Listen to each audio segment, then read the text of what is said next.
3 months ago, right inside the house I built with my own hands, my son-in-law placed a plastic plate on the floor, level with the little dog lying by the fireplace, and said, "You eat here. The table's full." Everyone laughed. I just stood up, set my fork and knife back down, and walked away from that meal like someone stepping out of his own ashes. They thought I'd get angry, but I didn't. I just looked around the house I had built brick by brick and realized some cracks don't lie on walls, but in the way people treat each other. That day they laughed because they thought they had won. But I started rebuilding justice, through law, through evidence, and with the only material no one can fake: integrity. If you've ever been humiliated, ever been pushed out of the very home you built, stay. Because this story isn't just about revenge. It's about a father turning silence into a verdict and justice into a way of life. Before we begin, hit subscribe, turn on the notification bell, and comment with the name of your city, so I know that wherever you are, there are still people who believe that justice may come late, but it never loses its way. Thanksgiving evening in Pine Hollow was colder than usual. Wind from the lake carried the smell of dry leaves and firewood smoke. I stopped my car by the slope, looking up at the 2-story house glowing with light. The scent of roasted turkey drifted through the air, mixed with lively music spilling from the windows.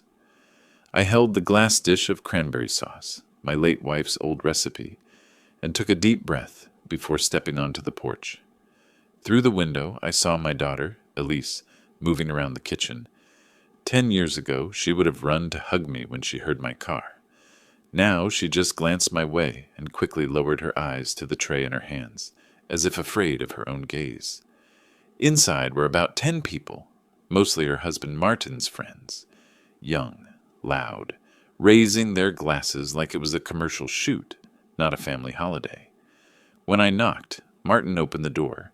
He was tall, well-dressed, and smelling of cologne. "You made it?" he said without a smile. My daughter said 5 o'clock. "It's 5:10. He checked his watch. "We've already started." I nodded and stepped inside. The dining room gleamed. White tablecloth, candles, fine china. In the center sat a golden turkey beside a half-empty bottle of red wine. Every chair was taken except one near the door. The seat nobody wanted. Elise came out of the kitchen carrying a tray of mashed potatoes. "Hi, Dad," she said softly, barely audible. "Hi, sweetheart," I answered, placing my cranberry dish on the counter. "I thought this—" Martin cut in. "No need. We've got plenty. Elise, just set it aside." No one spoke. A few guests glanced at me quickly.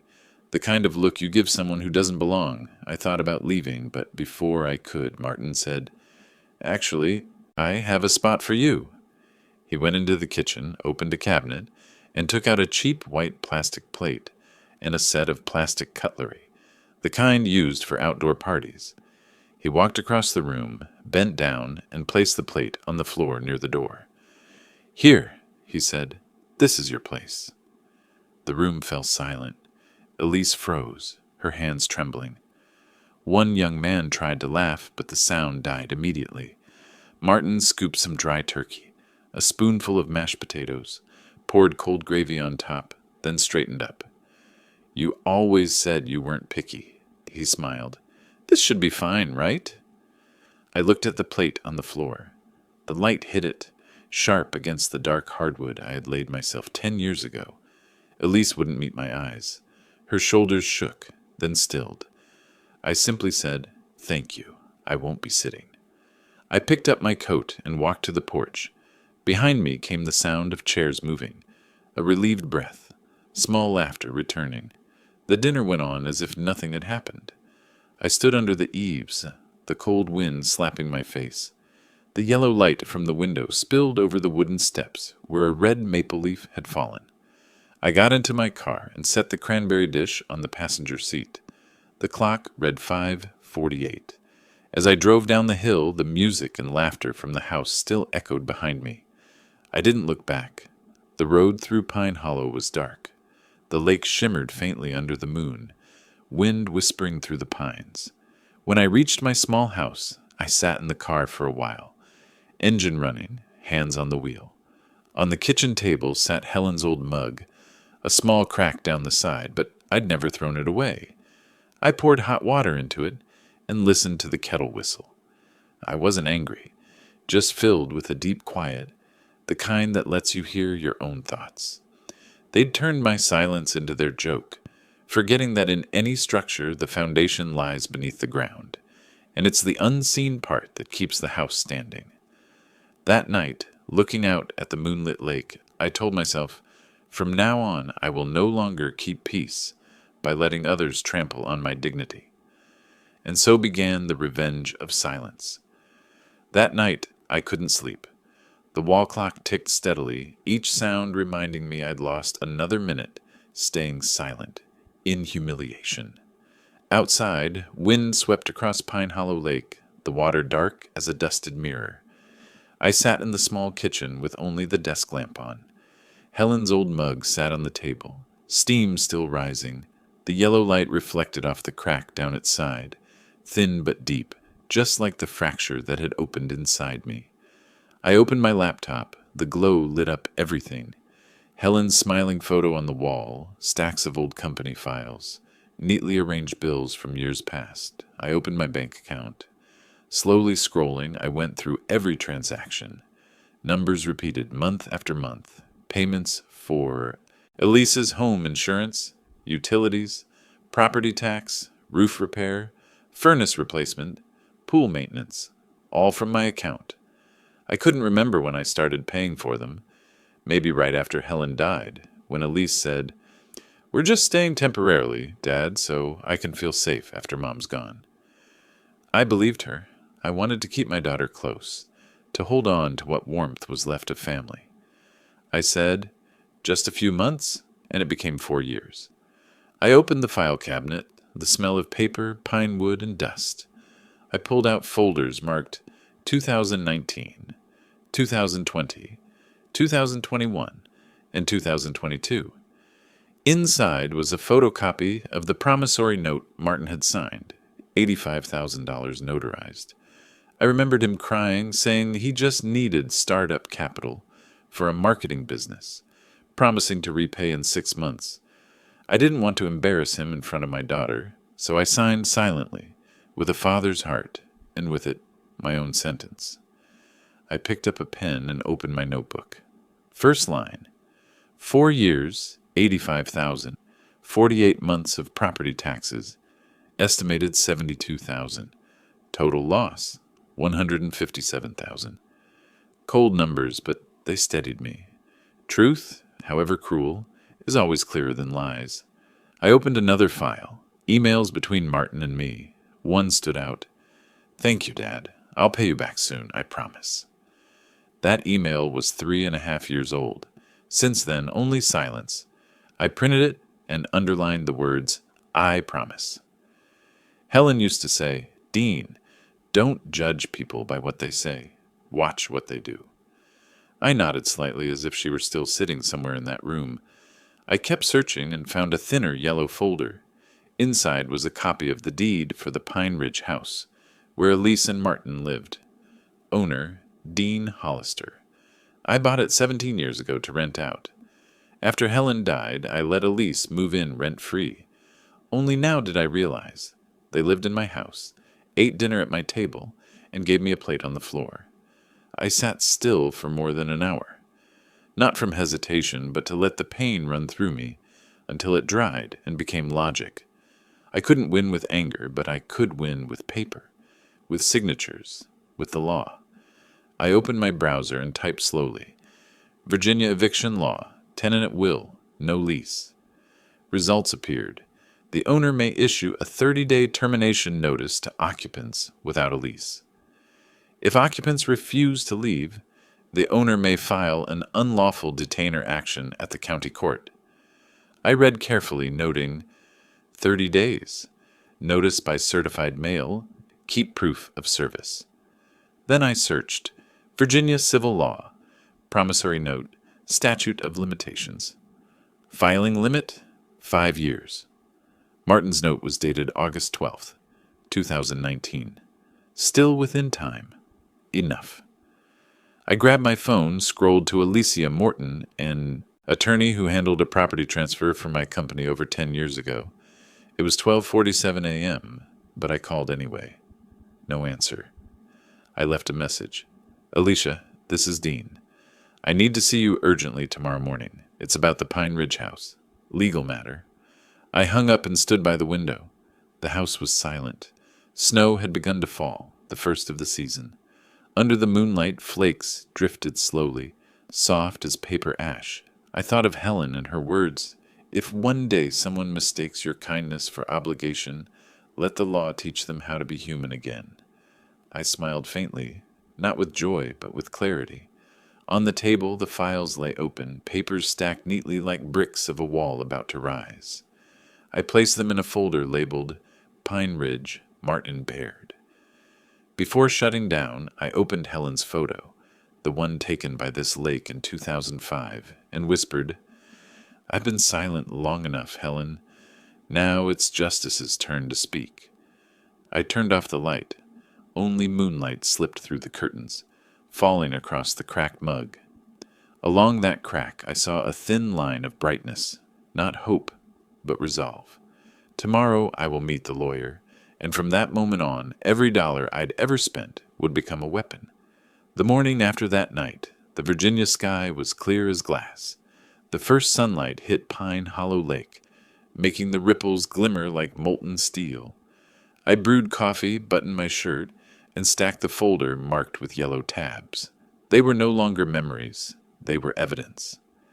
At 10 minutes to 9, I stepped into the office of Alicia Morton, the lawyer I had worked with years ago. A black brass plate hung outside the door. Morton and Associates, real property law. Inside, the scent of fresh paper mixed with walnut wood. Alicia looked up from her desk, her gaze sharp yet calm. Dean Hollister, she said, raising an eyebrow. It's been a while. What brings you here? I want to talk about justice, I replied, placing the folder on her desk. Not emotional justice. Justice signed in ink. She opened the folder and examined each page. The deed of ownership, the notarized $85,000 promissory note, property tax statements, roof repair invoices, insurance bills, all bearing my name. She didn't speak for several minutes, only nodding slowly. 4 years of occupancy, no lease, not a penny paid, I said. Last week, he put a plastic plate on the floor and told me to eat there. I don't want to fight. I want to reclaim what's mine. Legally. Alicia leaned back, hands clasped. Good. I'm glad you came before acting. Most people lash out and make mistakes that drag cases out for years. We'll do this properly. She pulled out a pad and wrote quickly. 1. Notice to vacate, 30 days. 2. Filing for unlawful detainer if refused. 3. Demand letter for promissory note, $85,000. She read each line aloud, her voice steady and cool. I'll send the notice by certified mail with notarized copies. Once they sign for it, the legal clock starts. I looked at the glass reflection of myself. A 62-year-old man, silver hair, crisp shirt, steady eyes. How long until they have to leave? If everything goes smoothly, 45 days. Maybe less if the court sees intent to unlawfully occupy. She paused, studying me. Dean, I know you. You're a man of peace. Are you sure you want to go through with this? I smiled faintly. When someone sets a plate on the floor of your own house, peace is already dead. She nodded softly. Understood. Then she lifted the promissory note. This is solid. Signature, notarization, witness. I can file for both principal and interest since they haven't paid a cent. I don't want interest, I said. I just want truth put back in its place. Justice doesn't earn interest, she replied, but it requires paperwork. She turned her monitor and typed quickly. On the screen appeared the notice to vacate form. The names filled in. Martin Baird and Elise Baird, 1479 Pine Ridge Lane. Below that, she wrote the opening clause. Under Virginia Residential Landlord and Tenant Act, Paragraph 55-1, 1253. This notice requires the occupants at the above address to vacate the property within 30 days of receipt. Any delay will be subject to unlawful detainer proceedings in the county court. The words unlawful detainer were bold, black, and final. I looked at them and felt an odd sense of calm, not out of anger, but out of order. At last, everything had structure, a start date, and an end. Alicia printed 3 copies and handed me a pen. As the ink touched paper, Helen's voice echoed in my head. If one day someone mistakes your kindness for obligation, let the law teach them how to be human again. When I finished signing, I whispered, Helen taught me that. Alicia looked up, her expression gentler. Helen, your wife, right? Yes. She was the last person who made me believe kindness could change someone. Now your kindness will change you, she said. I'll send these notices today. You just wait. I stood, shaking her hand. Thank you, Alicia. Don't thank me. Stay silent. That's what scares them most. I'll call once they've signed the receipt. Leaving the office, I walked along Cortlandt Street. Dry leaves cracked under my shoes, and the smell of roasted coffee mixed with the early winter chill. I didn't feel angry anymore, just strangely aligned, like I'd returned to my rightful role. Builder. I'd built bridges, built homes. Now I was rebuilding my own justice. Back home, I brewed another pot of coffee and opened my notebook to write, Day 1, legal notice signed. This is the blueprint of my new life. Late in the afternoon, my phone buzzed. A message from Alicia. Notice and demand letter sent. Track delivery within 48 hours. I read it, set the phone down, and looked out the window. Snow was falling lightly, thin as ash. I smiled faintly and said to myself, Silence. It's the most beautiful sound of justice. 2 days after the meeting at the lawyer's office, I woke earlier than usual. The sky over Pine Hollow was veiled in pale gray mist, and the lake was still as a dull mirror. I brewed coffee and sat watching the water, thinking about the 2 words Alicia had written on the paper. Unlawful detainer. I had never imagined my life would ever be tied to a phrase that cold. But now it was the only line between dignity and humiliation. Around 8:30, my phone buzzed, a message from Alicia. Notice delivered. Recipient signed, M. Baird, 09:12 a.m. I stared at those 3 words, Martin Baird's signature, and it felt like hearing a lock click open. Everything had begun. Less than half an hour later, my phone rang. His name flashed on the screen. I let it ring 4 times before answering. Dean, what the hell is this? His voice was rough, barely holding back anger. A legal notice, I said calmly. You're evicting your daughter and grandkids? Over a dinner? Over 4 years of free living and an unpaid debt note. There was silence, then a dry laugh. You think the court will buy this pathetic stunt? I'll claim Elise as a co-owner. You're old, Dean. Everyone knows you're losing it. I simply said, I'm lucid enough to keep every receipt and signature. Then I hung up. That afternoon, Elise called, her voice trembling. Dad, please. Martin's just angry. I didn't think it would go this far. I closed my eyes. You were there when he put that plate on the floor, weren't you? Yes. And what did you say? I didn't say anything. Good. Then let me speak for you now. Through the law. I heard her crying softly. I wanted to feel mercy, but the image of that plastic plate burned between us, a crack that would never mend. You and he have 30 days. After that, everything is up to the court. I hung up again. On the 3rd day, he changed tactics. An email, 10 lines long. Subject, a chance to be an adult.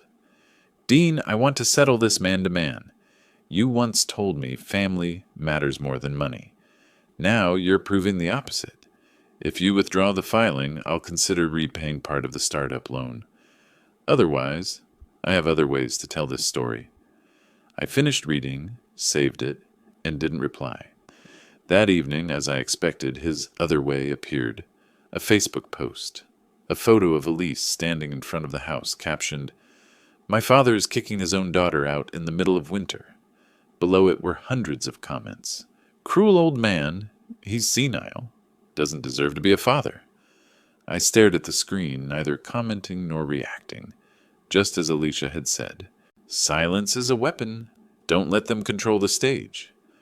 The next day I brought a printout of the post to her office. Alicia read it, frowning. Classic move. Attack your reputation before losing your rights. What should I do? I asked. Nothing. We're playing on the field of law, not social media. They want you angry so they can use it against you. She shifted to what mattered, preparing for the failure to vacate after 30 days scenario. I'll draft the unlawful detainer filing on day 31. The court will issue a summons. We'll need every bill, photo, and record showing you've been paying all costs. I have them all, I said. She smiled thinly. Then we'll make them taste what they served you. The cost of contempt. That night, I opened my notebook and wrote one short line. Day 4. They've started to fear, but they don't yet know whom to fear. When I closed the book, the light from their house still glimmered across the lake. I watched it like a warning beacon, beautiful, distant, and about to go out. The second week after the notice was sent, Pine Hollow lay under white snow. A thin layer of ice covered the lake, reflecting the moonlight like cracked glass. I sat in my study, the desk lamp casting a golden glow over the stack of files. Everything was in order: tax receipts, utility bills, letters from Alicia. On the wall, the calendar had a red mark on day 30, the final deadline. I was halfway through some notes when the phone rang. The screen read, Martin Baird. It was 11:48 p.m. I let it ring once, twice, 3 times, then picked up. Dean, he rasped, clearly drunk. Are you proud of yourself, huh? Throwing your own daughter out in winter. Sleeping well? I sleep well, I said evenly. You think the law's on your side? I've got friends on the city council. One call and I'll turn you into a joke in this town. I don't fear laughter, I said. I fear the silence of those who know they're wrong but go on anyway. He laughed harshly, bitter and broken. You think you're smart? That loan note. You forced me to sign it. No court will believe a washed-up old man. I don't need them to believe, I replied slowly. I need them to read. The pause that followed was sharp. Then his voice dropped lower, colder. Listen to me, Dean. If you don't withdraw that filing, I'll make sure everyone knows you let your wife die alone. I'll make them hate you more than me. I said nothing, just listened, and quietly hit record. And if you push this, he added, don't blame me if something happens to your house. Then he hung up. I sat still, phone in hand, its glow falling across the table. I wasn't shaking, not afraid, just more certain than ever. He'd dug his own grave. The next morning, I brought the recording to the county sheriff's office. Sergeant Coleman, who used to handle construction, permits for my company, met me in a small room smelling of old coffee and printer ink. I'm not filing charges, I said, just documenting it, so justice has the record when it needs it. He listened to the audio and nodded. Indirect threat, intentional. I'll log an incident report with a record number. You keep the original. I signed and took the stamped copy. On the drive home, I passed their house, the driveway blanketed in snow. Elise was shoveling, head down, her figure small against the white. Martin wasn't there. I didn't stop, just slowed enough to glance through the window. My daughter looked like someone standing between two shores, guilt on one side, awareness on the other. That afternoon, Alicia called. I got the response. Martin's asking for 60 more days to relocate for humanitarian reasons. How many will he get? I asked. None. I've filed the unlawful detainer. Hearing is set for 4 weeks. I nodded, though she couldn't see it.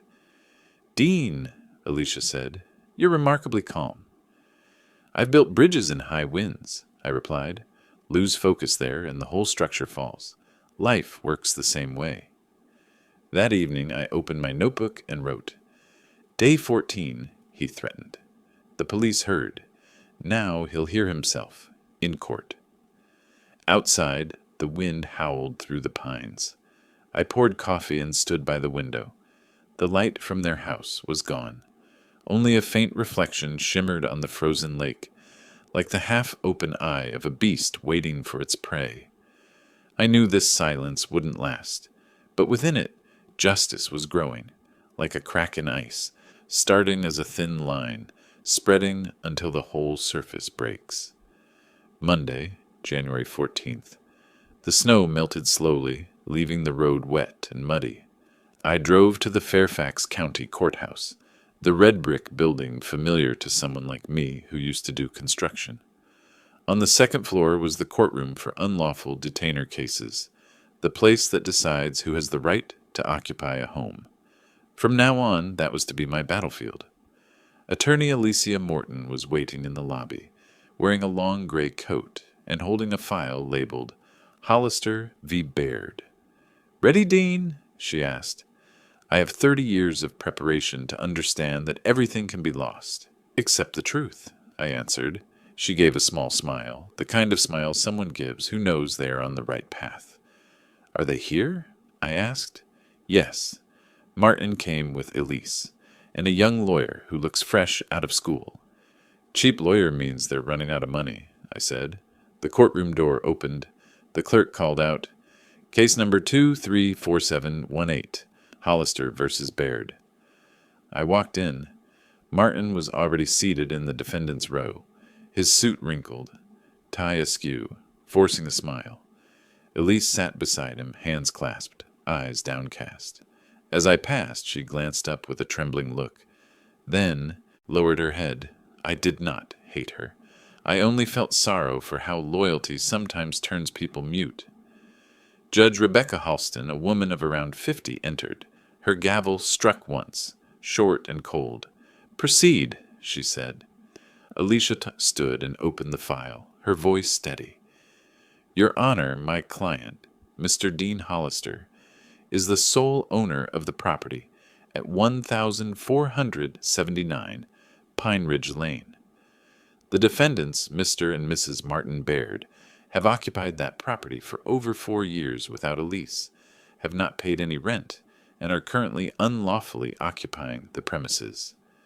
She presented the evidence, the deed in my name, copies of tax, insurance, and utility statements, all paid from my account, the properly served notice to vacate with the defendant's signed receipt, and a notarized copy of the promissory note showing a debt of $85,000.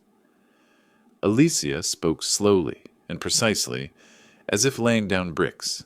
When she finished, the air in the room felt thick. The opposing counsel, a young man named Colton Meyer, rose, his voice high, and rushed, "Your Honor, this is not an ordinary possession case. This is a family dispute. My client, Mr. Martin Baird, along with his wife, who is the plaintiff's biological daughter, has lived in this house for many years, contributed to renovations and repairs, and cared for Mr. Hollister after his wife passed. They have reason to believe the house is a family asset." The judge tilted her head. "Do you have documentation to prove that?" We have photos of them painting the living room and receipts for paint," he said. Alicia gave a slight smile. "Your Honor," she replied, "Virginia law does not recognize ownership by painting walls. There is no deed of gift, no transfer, and no proof of tax payments. All financial documents belong to the plaintiff." The judge nodded. "Ms. Baird," she turned to Elise, "do you wish to say anything?" Elise lifted her head, lips trembling. I looked at her straight on, not with blame, only with expectation. Her voice was weak. "I didn't realize it would go this far. Martin said he would take care of it. The judge cut her off. "I'm asking about occupancy rights, not feelings. Do you have documents proving financial contributions?" Elise shook her head. "No, Your Honor." "Thank you. You may be seated." Martin fidgeted and interjected. "Your Honor, he's doing this out of personal revenge. I was only joking at Thanksgiving. There was no malice intended." The room fell silent. Alicia looked at him, her tone cold. "A joke? Placing a plate on the floor of the person who let you live there for 4 years? That's not a joke. That's a deliberate insult. And now the consequence has a legal name." A few people in the gallery murmured. Martin flushed and turned to Elise. See? He's trying to humiliate you. Elise whispered. You humiliated yourself. Martin! The words were small, but echoed through the room. The judge struck her gavel. I have heard enough. Based on the evidence in Virginia housing law, the court finds the plaintiff to be the lawful owner. The defendants must vacate the property within 14 days from today. Martin stood up. This cannot be. Court is adjourned, she said definitively. Alicia gathered the files and quietly said, I will prepare the writ of execution if they resist. And you, go get some coffee.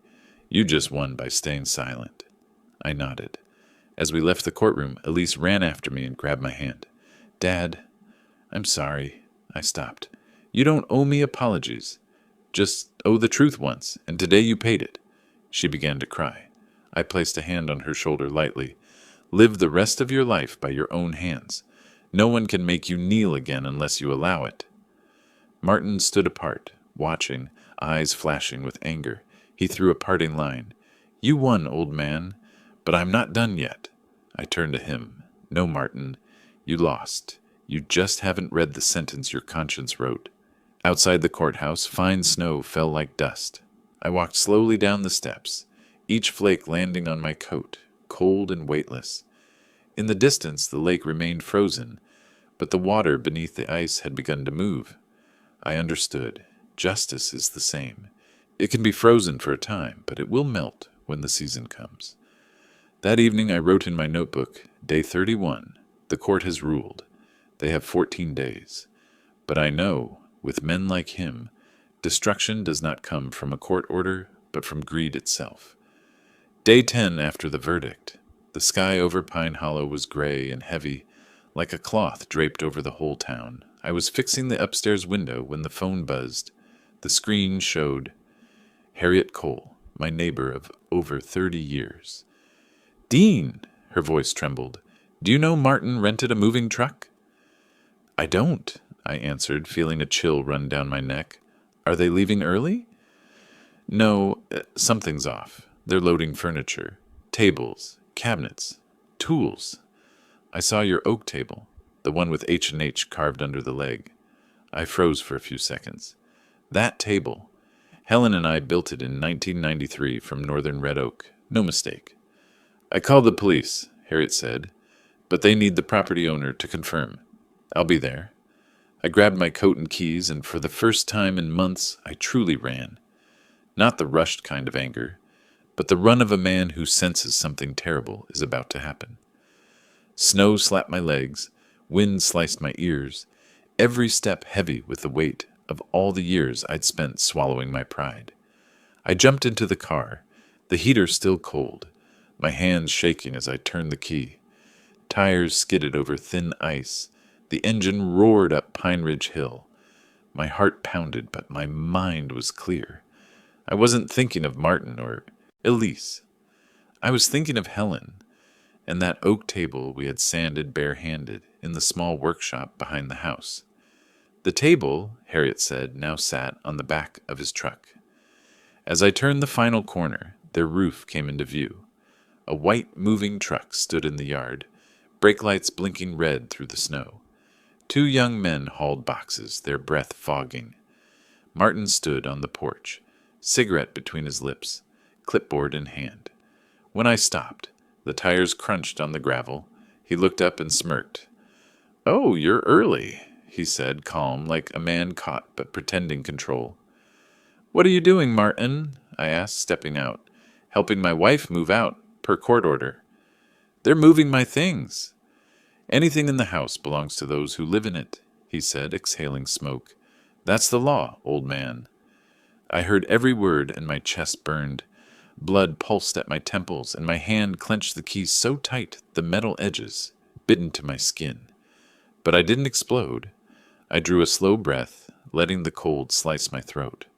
I knew that one shout, one punch, would destroy everything I had built these past weeks.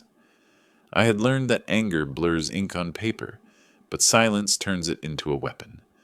I took out my phone and started recording. Martin Baird is removing property not legally his.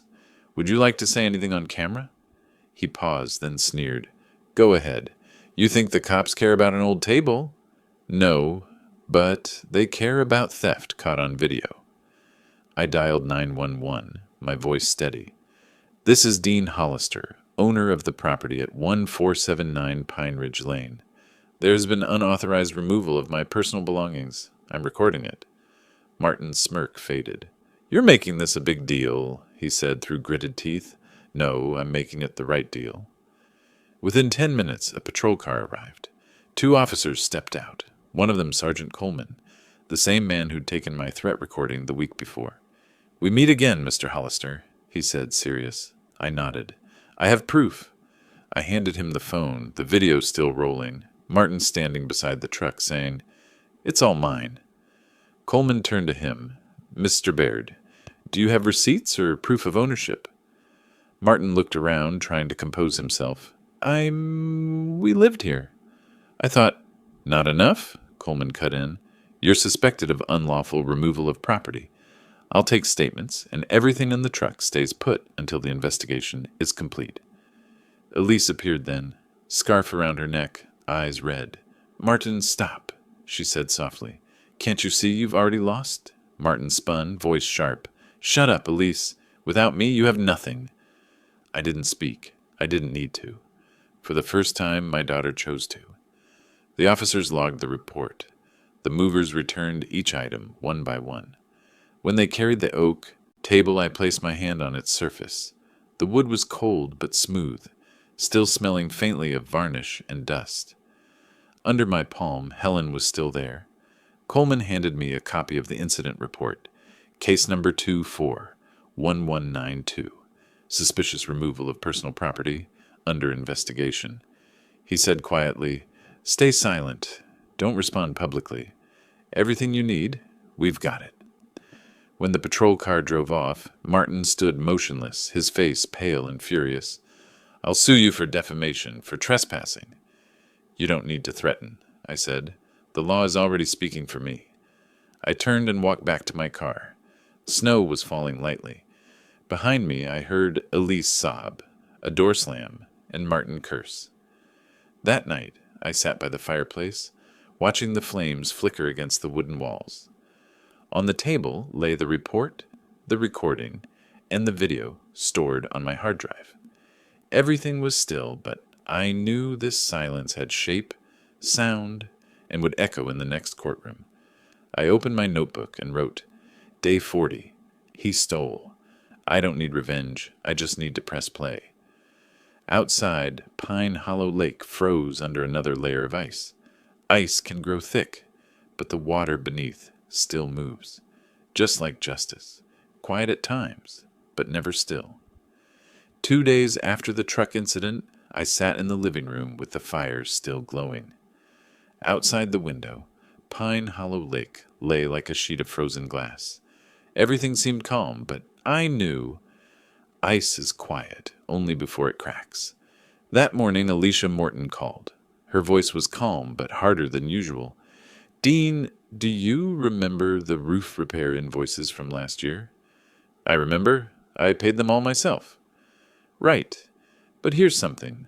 I just found an identical copy of that invoice. The only difference being the payer, Martin Baird. He submitted that copy in an application for a commercial loan. I was stunned. He used my documents? Not just one. I'm looking through emails he sent to the bank. And in the sender field, it shows Dean Hollister, Pine Ridge Contracting. Come. I let out a small laugh. I never had a company by that name. Exactly, Alicia said. It's a fake business identity. I've forwarded everything to the county police and the finance division. And Dean, I think we're about to move beyond a civil matter. She sent me copies. On the screen, each email appeared clearly. To Clarion Bank, I, Dean Hollister, owner of Pine Ridge Contracting, confirm payment of $12,800 for roof renovation. Signed, D. Hollister. Attached was the real invoice with only the payer field changed from Dean Hollister to Pine Ridge Contracting, LLC. I sat silent. Everything snapped into place. He hadn't only taken my things, He'd stolen my name. That afternoon, Sergeant Coleman called. "Mr. Hollister, I have an update. The Financial Crimes Unit found that Martin Baird opened a business account under your name since last July. He applied for a $25,000 preferential loan under the small contractor program. There are forged signature copies. This has been escalated to federal forgery and financial fraud." I was quiet for a long time.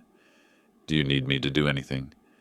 "Keep all original documents, and, as always, stay silent.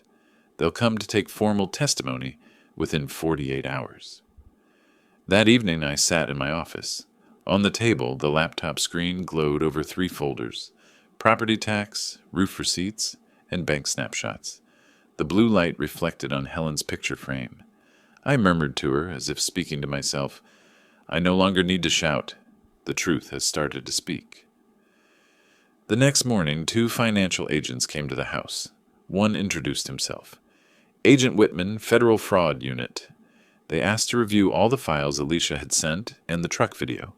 I placed the folders on the table, each item clearly dated. Whitman scanned them and nodded. "Mr. Hollister, this is extremely detailed. With this evidence package, we can assemble an intentional fraud case. You will be listed as the official victim." "For the first time in my life," I said, "I feel I win by paper, not by hammer." Whitman smiled. "The court's gavel is stronger than a tradesman's hammer, sir." 3 days later, the news spread. The local Fairfax Chronicle ran a small blurb on page 5. "Local businessman accused of forging construction documents and identity. Authorities investigate a $25,000 loan submitted under another's name." No names were printed, but everyone in the neighborhood knew. Pine Ridge had only one Dean Hollister. That afternoon, Elise arrived, standing on the porch with her coat clutched, eyes frantic. "Dad, they just arrested Martin." "I know," I said evenly. "The police just called." "He's saying you set him up, that you framed him." "I didn't frame anyone, Elise. I only kept what others tried to hide." She stood for a moment, then looked up. "I don't know what to say." "Then don't speak. Silence is an answer. You heard that in court." She started to cry. I did not move toward her, letting her catch her breath. When she looked up, her voice wavering but clear, "I'm going to move out, Dad. I need to start over. Not to run away, but to live better." I nodded. "That's the only thing Helen wanted to hear from you." That night, Alicia called back. "Dean, the case is moving to criminal court. Martin will be charged with 3 counts: forgery, financial fraud, and theft of property. If you'd like, I can attend the arraignment with you." "I will go," I replied. "Good. And Dean, on that day, you don't need to say anything. Just be present. Your silence will be the heaviest sentence." I hung up. In the house, only the clock ticked, and outside, the lake began to thaw. Water moved beneath, the cloudy white, making tiny cracking sounds, like the sound of a lyre beginning to split. I opened my notebook and wrote, "Day 48. He stole my name, and justice has just taken it back." I sat watching the flames flicker in the window's reflection. Somewhere out there, people would call me lucky, vindicated, or the old man who won with the law. But I knew this was not revenge. This was silence rewriting truth in the language of the law. That morning, Fairfax County Court in Virginia was unusually cold. The sky was clear as glass, thin clouds torn by the wind, pale sunlight spreading across the courthouse facade. I parked in the east lot, holding the worn folder in my hand. The same papers, deed copy, bank letter, audit report. But this time, they were no longer weapons. They were simply evidence of a life once bowed for others. I walked slowly up the stone steps. The smell of coffee from a food truck drifted through the air. Inside the lobby, people whispered. News of Martin Baird's indictment had spread all week. No one in the construction circle hadn't heard. Charges, forged signatures, property theft, falsified commercial filings. Cold words, but to me, merely the natural result of a long chain of choices. I sat on a wooden bench in the small courtroom. Elise had arrived earlier, sitting in the second row, hands clasped, face pale. She didn't look at me, but I saw her shoulders tremble when Martin was brought in. The handcuffs glinted under the lights. His shirt was wrinkled, his collar open, his hair uncombed. He looked around, seeking sympathy, but every gaze turned away. The whole town knew, from the plastic plate on the floor to the forged signature on my name. The judge struck the gavel, sharp, cold. Preliminary hearing for the case of Martin Baird. His public defender gave a brief statement about accounting errors, administrative misunderstandings, and lack of fraudulent intent.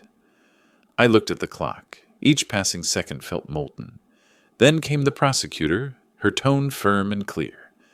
We have direct evidence, falsified signatures, bank records, witness testimony, and 3 victims confirming financial loss through the fake entity Pine Ridge Contracting, LLC. When she said my name, I felt no joy. Only the quiet certainty that justice has no emotion. It simply records. Attorney Alicia placed a hand lightly on my arm. "Stay calm," she whispered. I nodded. There was nothing left to lose my temper over. Elise stood when called to testify. Her voice was hoarse and small, but clear with every word. I saw the documents. I asked my husband, and he said it was for the good of the family. I believed him, and that belief made me an accomplice in silence. She bowed her head. The judge nodded slightly. I sat still, listening to the clerk's pen tap, steady as a distant heartbeat. Judge Rhodes looked over the thick file, her voice even and metallic. Defendant Martin Baird, the presented evidence provides sufficient grounds to establish acts of fraud, forgery, and property misappropriation. The court grants the prosecutor's motion to transfer this case to the Fairfax County Circuit Court for prosecution under Title 1341, wire fraud, and Section 32, forgery. She paused briefly before continuing. The court orders the defendant remanded pending trial unless bail of $100,000 is posted in cash or verified collateral. The defendant is prohibited from contacting witnesses, including Mr. Dean Hollister and Mrs. Elise Baird. The next hearing is scheduled in 6 weeks. The gavel fell once, dry and final. Martin froze, lips trembling, while Elise bowed her head. I stood, tightening my grip on the folder. No applause, no pity needed. Justice had spoken in the only language it knows, numbers and statutes. When Martin was allowed to speak, his voice cracked with defiance. I never meant to cheat anyone. I was protecting my family. My father-in-law, he threw us out, destroyed my name, and now he wants to bury me with the law. You've won, Dean. Are you happy now? His voice broke at the end. The room fell silent. I answered softly, only for myself. No, Martin, I'm not happy. But I've stopped hurting. The hearing ended sooner than expected. Court schedules trial at Fairfax Circuit Court in 6 weeks. As Martin was led away, he glanced back. There was no hatred in his eyes anymore, only the emptiness of someone who knows all paths have closed. Elise watched him go, tears falling without a sound. Outside, Alicia asked, "Do you want to speak to the press?" I shook my head. I've said enough, in silence. The noon sun burned against my face. Wind from the Potomac carried the scent of iron and dust. I stood as Elise came out last, her face washed in sunlight. She walked up quietly, saying nothing. After a while, she asked, "Dad, what should I do now?" I looked toward the courthouse, where the glass reflected our 2 shadows. Look at what they've given back to you. Not a house, not money, but a lesson. Start from there. Elise lowered her head, eyes wet but bright. "Dad, I'm scared." "Good," I said. "Fear means you're awake. People only rebuild when they're afraid to repeat the past." We walked side by side out of the courtyard. In the distance, strangers still whispered. A man lifted his phone to take a photo, but I turned away. Justice needs no audience. It only needs truth. That afternoon, back home, I hung my suit and opened the window for air. The case files rested neatly on the table. On top lay the sealed envelope from the court. Commonwealth v. Baird. I folded it and locked it in a drawer. Everything now belonged to the system of law. What remained belonged to my heart. That evening I sat on the porch, listening to insects and wind against the tin roof. The phone buzzed. A message. From Elise. Dad, I told the police everything. I know I have to face the past, even if it hurts. I typed back, "You've done what I never dared," facing it before knowing the answer. I'm proud of you. The message was sent. The western sky still glowed faint orange, reflecting on the lake. I thought of Helen, how she once placed her hand on my shoulder and said, "Sometimes silence isn't surrender. It's a warning to those who never learn to listen." I smiled faintly. After all these years, that warning had finally been heard. 6 weeks after the indictment hearing, spring returned to Pine Hollow. The snow along the lake's edge melted, revealing trembling strips of young green grass. I woke earlier than usual. The soft crack of wood in the fireplace blended with the smell of coffee and old pine. The house was so quiet I could hear the drip of melting water from the eaves. Since Elise moved out, I'd lived alone. Not lonely exactly, just that for the first time in years the silence around me no longer felt heavy. A week earlier I'd visited the house at the top of Westbridge Hill, the one Martin and Elise had lived in, now restored to me after the case closed. The place had sat empty through the investigation, grass overtaking the walkway, dampness seeping into every room. I planned to clean it up, to use it for Helen's documents and a few old blueprints. When Elise heard, she called me. "Dad, let me help clean Mom's room. I know where things are better." I agreed. Maybe that task would help her close a door she needed to close. That morning, Elise called again. Her voice was soft and rough, but steadier than before. "Dad, I'm at the old house. I found something of Mom's." I froze. "What is it?" "A letter, hidden in Helen's keepsake box. The envelope says, 'If one day Dean needs to remember.'" I was silent for several seconds, listening to the wind whistle through the phone. "Don't open it. Leave it as it is. I'll come." I hung up and sat quietly for a few minutes. That wooden box had once sat on the vanity in our bedroom. After she died, I never touched it. Elise had avoided that room for 4 years. The fact that she went back today, even just to clean, was a sign. The road to the old house wound around the lake. Noonlight shimmered on the water like glass. The front door was open and Elise was waiting. In her hands was a pale yellow envelope, its edges browned by time. I took it, recognizing Helen's slanted, graceful handwriting. "If one day you find yourself pushed out of the place that once belonged to you, don't return through anger. Return through law, and stop before you lose your heart. If they steal your name, let justice reclaim it. But if they steal your peace, reclaim it with forgiveness. Dean, justice is the house we build from wood, but kindness is the fire that keeps it warm." Helen. I read it twice. Her handwriting was still even, light, as if her hand had never left the page. Elise stood still, eyes red. "She knew everything, didn't she?" I nodded. "Your mother understood me better than anyone, even when I didn't understand myself."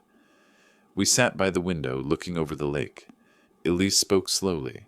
"I met with Attorney Morton. I signed the divorce papers. Martin didn't contest. I looked outside. Do you feel lighter?" "Yes, and empty. But I don't want to live in anyone's shadow anymore." I placed the letter on the table. "That's the only answer your mother ever wanted to hear." That afternoon I went home with the letter. In my study I opened the drawer where I kept Helen's wedding photo. The late sun poured through the glass, reflecting the words she'd written. I picked up a pen and added beneath the letter, "Day 143. The truth has spoken, and the heart is quiet. Helen, I did exactly as you said. Returned through law, stopped with kindness." That evening Alicia Morton called. "Dean, the DA finished the paperwork. Martin pled partially guilty and signed restitution. Sentencing is in 2 weeks. Do you want to submit a victim statement? I don't think that's necessary.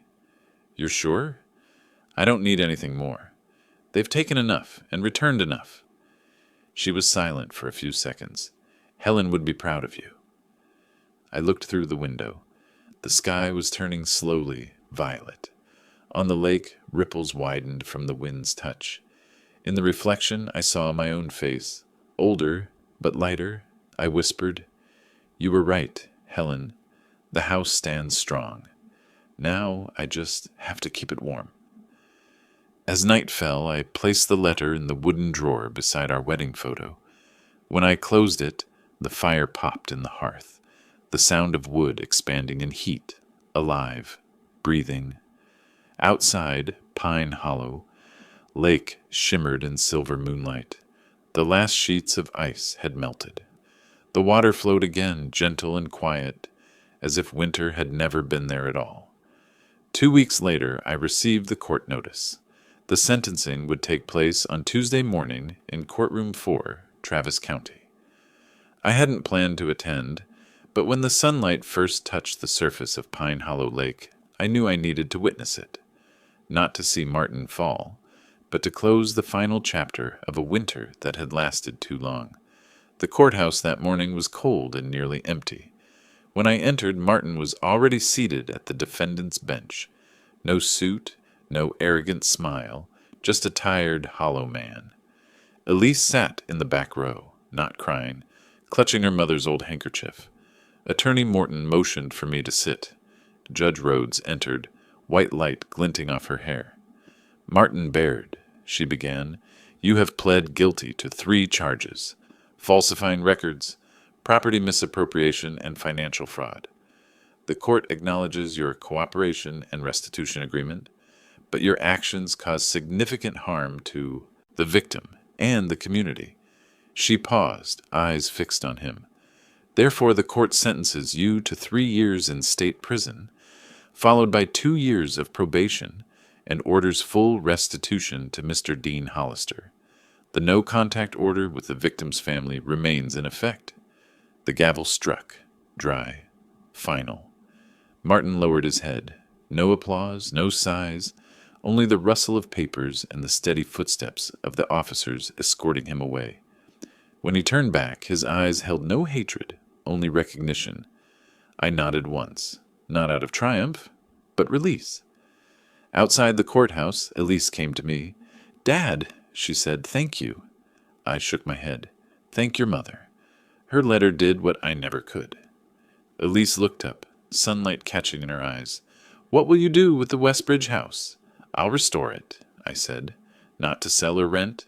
I'll turn it into a place to teach construction skills to young people who can't afford training, somewhere they can stay for a few months, free of charge." Elise nodded, her voice trembling with pride. "I'll help. I can run the program and raise funds. We'll call it Helen's House, okay?" I was silent for a moment. "Okay, and I'll start with the first blueprint." That afternoon, we drove around Pine Hollow Lake. Grass was sprouting along the banks, the water reflecting blue sky and returning birds. Elise whispered, "I never thought this place could feel so peaceful again." I smiled. Peace doesn't come from where you stand. It comes from where you stop running.